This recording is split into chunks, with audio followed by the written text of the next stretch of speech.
What an adventure it's been. My car was hit and run. Not that that was the first dent on my car, but got dented up. You're always constantly moving the car from spot to spot for street cleaning. I missed that once and got a parking ticket put in under my windshield wiper. The other day I was pulling away from the curb and I saw something in my windshield wiper, under my windshield wiper, and I thought, oh no, not another ticket. So I pulled into a little parking place and I got out of the car, pulled it out, and here it was one of those religious tracts warning me of the impending end of time and to prepare myself. And there were a lot of theological inconsistencies in it, we'll put it that way. But it's not bad to be reminded there will be a judgment someday. The end will someday come. Many people today think it's coming soon. As a matter of fact, 60% of Americans believe that there will be an end of time and it's not so far off, and even 20% of Americans think that this might be within the next few years. So where are you? Does it feel like the end times to you? I mean, there have been earthquakes, natural disasters, nations have risen and fallen. There's been apostasy in the church. People have abandoned the faith. There's been heresies. There have been those even that have claimed that they had all the answers.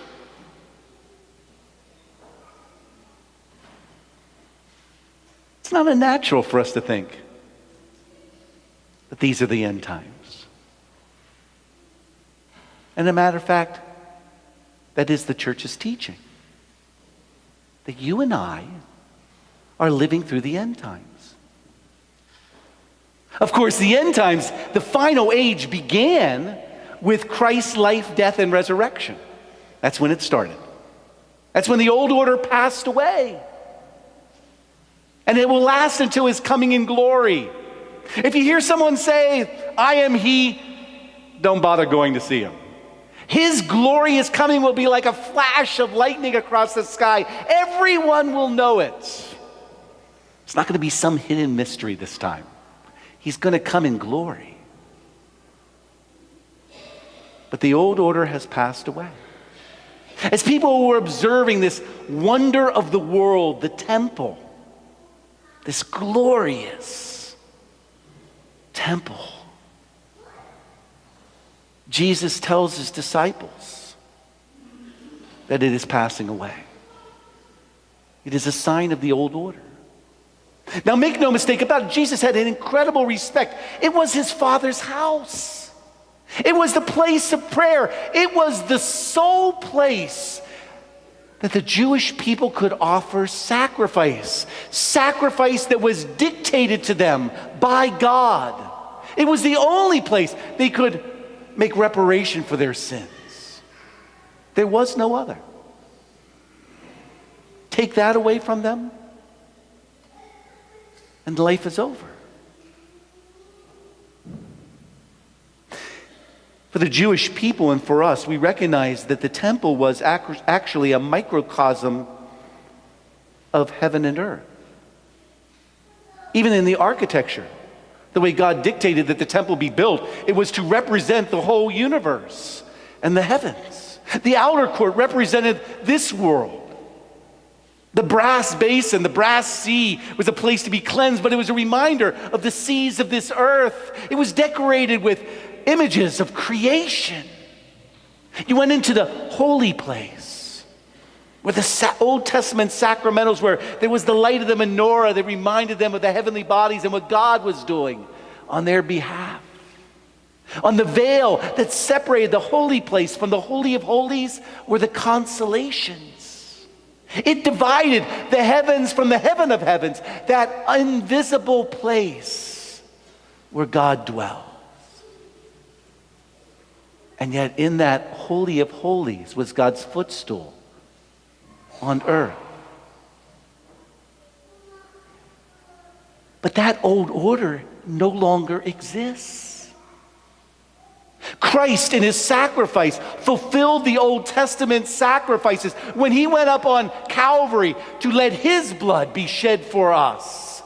The veil in the temple was torn even before the year 70 AD when the temple would come tumbling down. That separation between God and God's beloved, you, his delight, has been removed. We live in the final age, the age of the church. And while the Sixth Lateran Council reminds us that we cannot predict, we have no idea when he will come in glory, we are even forbid from even estimating when that day will come, because only the Father knows. We are in the final age.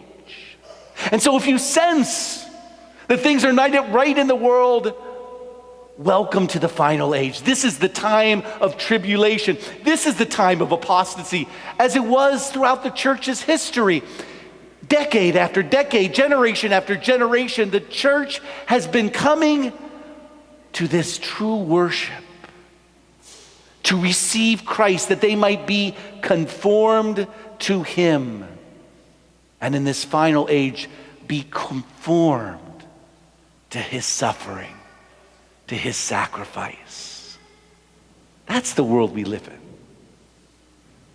Why doesn't it come to a close? In God's mercy, he's giving us time. St. Paul in our second reminds us today that we should not be busybodies. We should be about the work of continuing the mission of Christ.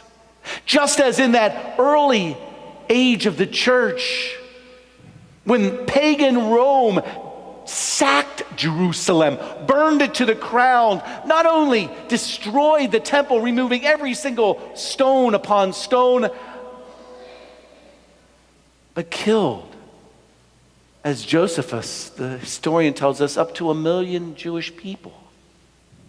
So the church goes through times of persecution, difficulty. But we should not be afraid. This is what the church has been in this final age. In the midst of the sorrows and the struggles, in the midst of the sacrifices and the persecutions, the church continues to give testimony to the mercy of God. That is our role. In the midst of this time of struggle, when it may seem to others that the end is so close, we rejoice, for the victory has been won by God. Even in the midst of our battles, every week we come to the nave of the church where we are kept secure from the storms and the raging waters around us, from the chaos, because here we experience, even now in this final age, the peace of Christ. Even here and now, we enter into the wedding feast of the Lamb. We already participate in the breaking forth of the kingdom as he reigns in each of your hearts. And so, yes, I was glad to get that little tract to remind me. This age is passing away.